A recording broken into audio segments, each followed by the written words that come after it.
नमस्कार शेतकरी बंधूंनो, मी कराळे डीआर आणि आपलं कराळे ट्रिपल 9 चॅनलमध्ये आपणा सर्वांचं स्वागत आहे। शेतकरी बंधूंनो, आज 21 ऑगस्ट आणि आज सकाळपासून आपल्या राज्यामध्ये बहुतांश ठिकाणी फार चांगल्या प्रकारचा सूर्यप्रकाश आणि सूर्यदर्शनासोबत आपली ही सुरुवात झालेली आहे। परंतु हे सूर्यदर्शन किती दिवस राहणार आहे? परत आपल्या राज्यामध्ये पाऊस पडणार आहे का? तर हा पडणारा पाऊस किती तारखेला पडणार आणि कुठे पडणार हे मी तुम्हाला लगेच थोडक्यामध्ये तुम्हाला सांगत आहे। आजपासून तर आपल्या 25 तारखेपर्यंत बहुतांश ठिकाणी फार चांगला ढगाळ वातावरण तर नसणार आहे, परंतु निरभ्र आकाश आणि भरपूर सूर्यप्रकाश जे की पिकाला लागतो त्या पद्धतीचं वातावरण आपल्याला या आठवड्यामध्ये अनुभवास मिळणार आहे।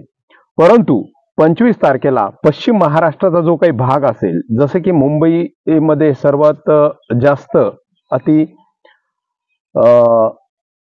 पावसाचं प्रमाण झालेलं आहे, त्याच अनुषंगानं पश्चिम महाराष्ट्राचा जो काही भाग असेल, सांगली, सातारा, कराड, त्याच्यानंतर नाशिक, खापोली, जुन्नर, मुंबई, ठाणे या भागामध्ये 25 तारखेला एक साधारण हा पाऊस होईल। तसंच खानदेशमध्ये सुद्धा 25 तारखेला जळगाव असेल, त्याच्यानंतर थोडासा अमळनेर वगैरे हे काही भाग असेल, हा काही भागामध्ये पडेल तर काही भागामध्ये पडणार नाही। विदर्भाचा पूर्व भाग जो आहे, ज्याच्यामध्ये नागपूर आहे, आर्वी आहे, वर्धा आहे, या ठिकाणी 25 तारखेला हा पाऊस होईल। मराठवाड्यामध्ये बीड, छत्रपती संभाजीनगर या जिल्ह्यामध्ये काही भागामध्ये हा पाऊस होईल, सर्वदूर हा पाऊस नसणार आहे। हा पाऊस येणाऱ्या उद्याच्या निरभ्र आकाश आणि कोरडे वातावरण अनुभवास मिळणार आहे।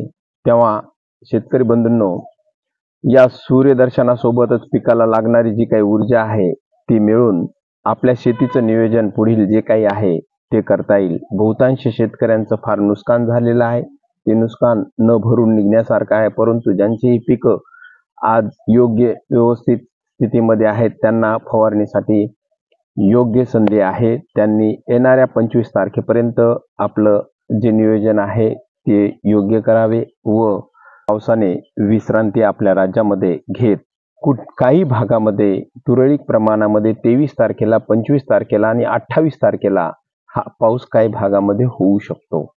तेव्हा शेतकरी बंधूंनो, जरी काही अजून बदल झाला तर तो तुमच्यापर्यंत पोहोचवण्याचा प्रयत्न करतो। धन्यवाद।